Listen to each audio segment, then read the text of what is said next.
बिल्कुल घर के सामने अभी एक जहाज गुजर। ना जैसे यहाँ पर पाकिस्तान का ये लड़का कह रहा था फटाक हुआ है नूर खान बेस में। नूर खान बेस एक बहुत ही इंपॉर्टेंट एयर बेस है पाकिस्तान का, रावलपिंडी में।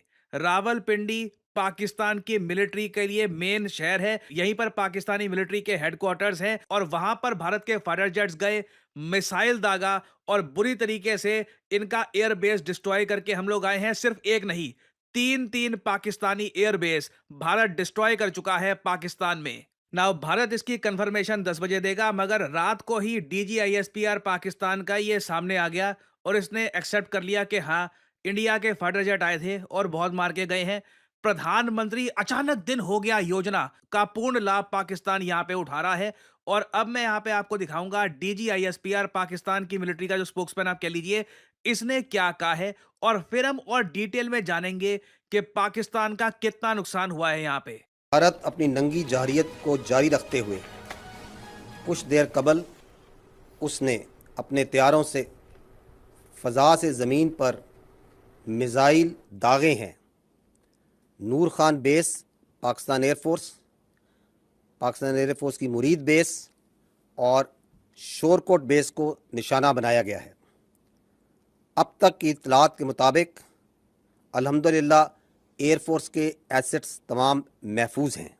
नाउ डीजीआईएसपीआर की शक्ल पे लग रहा था कि सो रहा था ये, किसी ने इसको उठाया, फिर से मार के चले गए, उठ उठ चल, मीडिया के सामने खड़ा होना है। और फिर इसको खड़ा कर दिया और ये फिर यहाँ पे पड़ रहा है, हाँ जी, तीन हमारे एयरबेस थे, मार के चले गए, मगर हमारे कोई एसेट डिस्ट्रॉय नहीं हुए। देखो ऐसी आग लगी है पाकिस्तान के एयरबेसेस में, दूर से लग रहा है ये इनका एक ट्रांसपोर्ट विमान है, बुरी तरीके से डिस्ट्रॉय हो चुका है। ये है C-130, एक ट्रांसपोर्ट एयरक्राफ्ट है।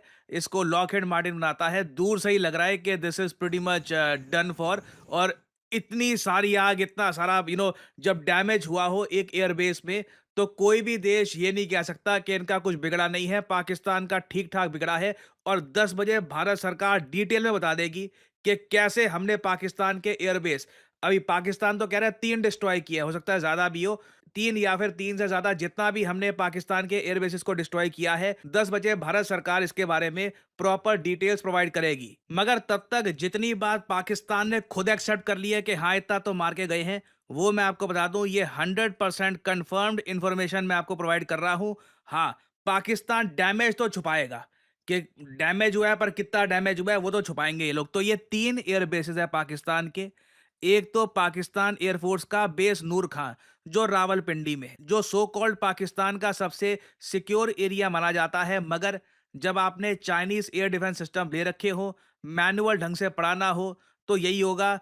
पाकिस्तान का अगेन, जैसे मैंने आपको पहले बताया था, ये झूठ बोल रहे थे इससे पहले कि जब भारत के ड्रोन आए थे ना, तो हमने जान के भारत के ड्रोन्स को हमने अटैक नहीं किया ताकि हमारा एयर डिफेंस लीक ना हो जाए। अच्छा, वो सब करके क्या मिल गया? ठीक है, ना ड्रोन रोक पाए, ना फाइटर जेट रोक पाए, ना मिसाइल रोक पाए। अब इनके पास कोई एक्सक्यूज बचा नहीं है। अब कोई पाकिस्तानी भी जस्टिफाई नहीं कर सकता कि ये लोग कर क्या रहे हैं। This is just incompetence, blunder मैं कहूंगा। ये चाइनीज एयर डिफेंस परचेज करना पाकिस्तान के लिए एक ह्यूज ब्लंडर है। इसलिए पाकिस्तान के अलावा ज्यादा देश चाइना का डिफेंस इक्विपमेंट परचेज नहीं करते। तो एक तो जी देखिए, बेस नूर खां, इसका बुरा हाल है। जो इसकी वीडियो सामने आई है, तबाही मचा दी थी यहां पर भारतीय एयरफोर्स ने। फिर है जी यहां पर बेस मुरीद, इसको भी इंडियन एयरफोर्स डिस्ट्रॉय करके गई है। फिर है रफीकी एयरबेस, इसको भी डिस्ट्रॉय किया गया है। और एक बात नोट करना, जो नूर खान बेस है, ये भारत की बॉर्डर से 150 किलोमीटर दूर है। जो मुरीद एयरबेस है, ये भारत की बॉर्डर से रफली आप कह लो 160 टू 230 किलोमीटर के डिस्टेंस पे आपको मिल जाएगा। रफीकी एयरबेस 270 किलोमीटर दूर है इंडियन बॉर्डर से। तो ये बात क्लियर हो जाती है, इस बार ऐसा नहीं है कि हम लोगों ने जो पाकिस्तान का एयर स्पेस है इसको यहां पर घुस के अटैक नहीं किया। प्रॉपरली हमारे फाइटर जेट्स, नाउ ये फाइटर जेट्स कौन से थे? सुखोई थे, रफाल थे, इस पर क्लैरिटी 10 बजे मिलेगी। मगर हमारी एयरफोर्स गई है, क्योंकि अगेन 270 किलोमीटर के डिस्टेंस पर इतने प्रिसिशन से अटैक करना, वो भी एयर टू ग्राउंड, वो तभी पॉसिबल है जब हमारे फाइटर जेट्स लिटरली पाकिस्तान के अंदर गए हो और पाकिस्तान खुद ही यहाँ पे एक्सेप्ट कर रहा है कि एयर टू ग्राउंड यहाँ पे अटैक हुआ है। तो क्लियरली पाकिस्तान इज एक्सपोज्ड, जो कुछ भी यहाँ पे आके करना है कर लो। और पाकिस्तान ने इसके रिस्पॉन्स में खुद कहा एक ऑपरेशन लॉन्च कर दिया है जिसका इन लोगों ने नाम भी दे दिया है। भारत के ऑपरेशन का नाम है ऑपरेशन सिंदूर। पाकिस्तान ने अब खुद का भी एक ऑपरेशन बना दिया है जिसके अंडर ये भारत पे अटैक करना शुरू कर चुके हैं। और सबसे फनी बात यहां पर यह है कि इन लोगों ने अपने ऑपरेशन का नाम दिया है बुनियान उन मारसूस मिलिट्री ऑपरेशन। बुनियान उन मारसूस का मतलब होता है एक सॉलिड स्ट्रक्चर, एक सॉलिड वॉल जिसको कोई भेद नहीं सकता। क्या नाम रखा है इन्होंने, की सोच के ही नाम रखा है। लगातार तो भेद ही जा रहे हैं, रोक ही नहीं पा रहे कुछ। इनके रिसेंटली एक मिलिट्री के एक आदमी ने यह कह दिया था पाकिस्तान हाइपरसोनिक वेपन को भी रोक सकता है। मतलब कितने भोले लोग हैं ये, कुछ भी इनके मुंह से निकल जाता है। Broad guideline that the Pakistan Air Force air defense system is pretty capable of handling high speed, long range vectors, even hypersonic weapons. So this should be pretty comforting to everybody inside Pakistan. Journalist की शक्ल, did he just say hypersonic weapons? So journalist ने यहाँ पर यही पूछा था कि आपके एयर डिफेंस सिस्टम को लेकर कॉन्फिडेंट फील कर रहे हो, क्योंकि लगातार तो वॉलेट हो रहा है, इंडिया के ड्रोन आ रहे हैं, मिसाइल आ रहे हैं। उससे पहले भी आपको याद होगा ईरान के मिसाइल गिर चुके हैं पाकिस्तान पे। इनका एयर डिफेंस सिस्टम लगता है कि काम ही नहीं करता। तो उसके डिफेंस में मतलब मैक्सिमम ये बोल देता है कि जी हमको अभी भी भरोसा है, एक तो मारेगा, ठीक है, 100 में से एक तो पक्का मारेगा, ठीक है, ये भी बोल देते। अब ये कौन बोलता है कि हाइपरसोनिक वेपन को हम रोक देंगे?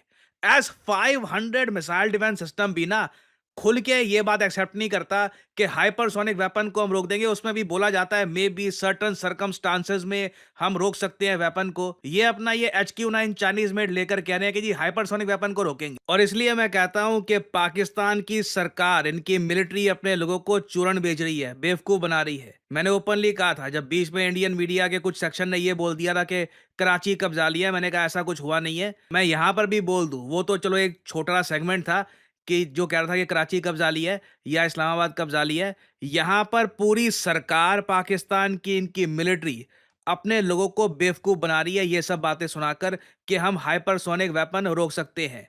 कोई भी आदमी जो थोड़ा बहुत डिफेंस के बारे में भी जानता है बोल देगा दिस इज अ लाई। अब ये जो नया ऑपरेशन पाकिस्तान ने स्टार्ट किया है यहाँ पे, बुनियान उन मरसूस, जिसका लोग भी काफी मजाक उड़ा रहे हैं कि ऐसा नाम क्यों रखा जब मिसाइल डिफेंस सिस्टम काम ही नहीं कर रहा तुम्हारा। इन लोगों ने एक मिसाइल दागा दिल्ली की तरफ। बड़ी बात है, ये मिसाइल अगर लग जाता फिर पाकिस्तान बचता ना। मगर भारत का आज के समय मिसाइल डिफेंस सिस्टम इतना पोटेंट है, इतना बढ़िया तरीके से काम कर रहा है। Akash missile defence system, S-400 missile defence system, various और जो लेयर्स हैं। और इस बार तो बताया जा रहा है जो इजराइल और इंडिया ने मिलकर बराक 8 मिसाइल बनाया है उसने ही इंटरसेप्ट कर दिया है पाकिस्तान का फतेह 2 मिसाइल। इन लोगों ने लॉन्च किया था दिल्ली की तरफ, रास्ते में ही इसको इंटरसेप्ट कर लिया, सिरसा के ऊपर ये फटा है।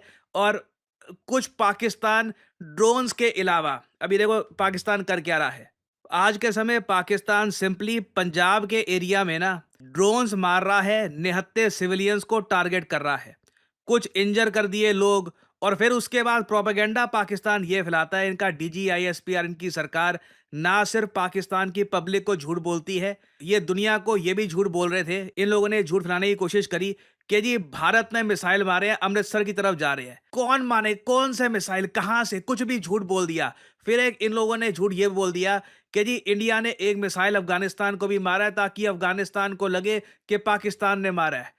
तुम लोग खुद जाकर अफगानिस्तान की बॉम्बिंग करते हो। ये जो अभी ऑपरेशन सिंदूर है, इससे पहले तुम निहत्थे अफगानियों को अपने एयर स्ट्राइक से मारा करते थे। उनको अच्छे से पता है कि पाकिस्तान क्या है।